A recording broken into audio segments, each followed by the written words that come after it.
رمضان المبارک کے دن میں پاک ہونے والی عورتوں کو ایک خصوصی ہدایت۔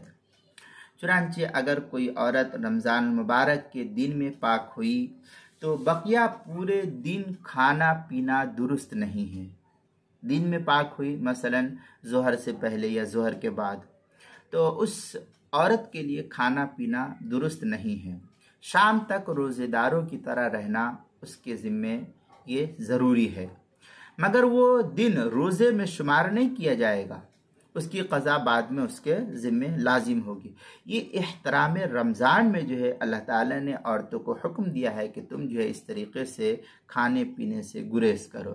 چنانچہ یہ تفصیل ہدایہ کے اندر قدیم المسافر او طہرت الحائض فی بعض النہار امسکہا یومہما، اس طریقے کی عبارت جو ہے ہدایہ کی پہلی جلد صفحہ 230، مراقع الفلاح صفحہ 370، کتاب المسائل پہلی جلد 220 اور 221 صفحے پر اس کو نقل کیا ہے۔